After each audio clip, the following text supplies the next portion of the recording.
আসসালামু আলাইকুম গাইস, আশা করি সবাই আপনারা ভালো আছেন। আল্লাহর রহমতে আমিও ভালো আছি।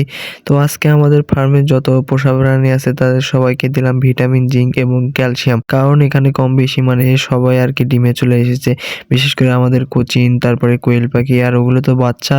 ওগুলোকে কিছুদিন যাবত আর কি অ্যান্টিবায়োটিকের কোর্স করালাম, সেই জন্য ওদের একটা শারীরিক দুর্বলতা আছে। সেই জন্য আর কি এদের সহ সকলকে আর কি ভিটামিনের আরেকটা কোর্স করাবো। তো আপনারা সবাই দোয়া করবেন যাতে আমাদের পশু প্রাণী আর কি ভালো থাকে, সুস্থ থাকে। আর রিসেন্টলি আমাদের ২ টা ব্রাহ্মা মারা গেছে। তো আমি খুব একটু কষ্টের ভেতরে আছি। আপনারা সবাই দোয়া করবেন।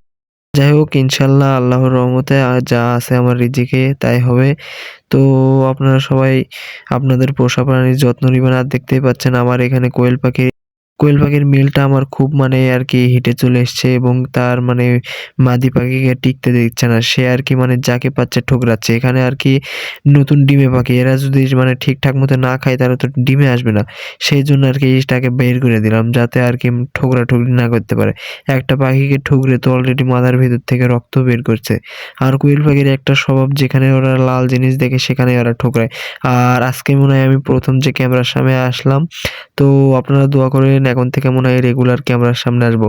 তো দেখতে পাচ্ছেন আমার কোয়েল পাখির ডিম কিন্তু মাশাআল্লাহ খুব বড় সাইজেরই হয়েছে।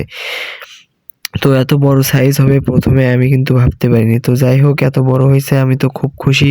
আপনারা সবাই দোয়া করবেন আমার যেন সব কোয়েল পাখি ভালো মতো ডিমে আসে। এখন পর্যন্ত কেবল একটাই আর কি ডিম এসছে। আর বাকি ২ টা খুব তাড়াতাড়ি ডিমে আসবে। আর একটা ওই যে বললাম মাথায় আর কি ব্লাড বের করছে।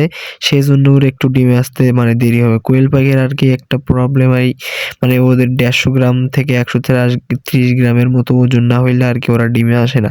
এটা একটা বড় প্রবলেম। তো আমার একটা সিল্কি বৈজি গত ১ মাস যাবত অসুস্থ।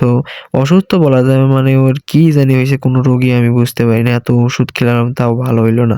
তো আজকে দেখি ওর চোখটা একটু ফুলে, তো ওর চোখে আর কি একটু সিপ্রোসিন একটা ড্রপ আছে ওই চোখের জীবাণুনাশক। তো এটা আর কি দিতে গেলাম, পরে দেখি ওষুধ নেই। ১ ফোঁটার মতো আছে। পরে আমি মুরগিকে ধরে আর কি ওষুধটা দিতে চাইলাম, যাইয়া দেখি আর কি ওষুধ একবারে পড়েই না। তো সেইজন্য আর কি করার, কপাল খারাপ। যাই হোক, আপনারা দোয়া করবেন যাতে আমার এই মুরগিটা আর কি সুস্থ হয়ে যায়। তো অনেক ওষুধ খেলালাম আর কি সুস্থই হইল না। কি জানি, আল্লাহই ভালো জানে। যাই হোক, আপনারা সবাই দোয়া করবেন আমার ফার্মের জন্য। আর সকলে কিন্তু মাশাআল্লাহ বলবেন। জানি না কি বদনজর নাকি কি কারণে আমার ২ টা ব্রাহ্মা মারা গেল। তো আমাদের কোচিনের ডিম কিন্তু অনেকগুলাই হয়েছে মাশাআল্লাহ। কোচিনের ডিম আর কিছুদিন পর বাচ্চা বের হবে। বাচ্চা বের হলে কিন্তু আমি অবশ্যই আপনাদেরকে দেখাবো। তো আর কি বলবো? আমার আর কি বলার মতো কোনো নেই। তো দেখতেই পাচ্ছেন কোচিনের খাবার দিলাম। তো আজকে মোটামুটি ভালোই আর কি বড় ভিডিও হবে। ইনশাআল্লাহ দেখে দোয়া করেন আপনারা সবাই। তো দেখতেই পাচ্ছেন এইটা ডিম। এই ডিমটা কিন্তু ফুটবে না। এই ডিমের কি এমনি দিয়ে রাখছি এই কোচিনের কুচে ছোটানোর জন্য। কুচে আসছে তো এই ডিম দেওয়া একদম কমাই দিছে।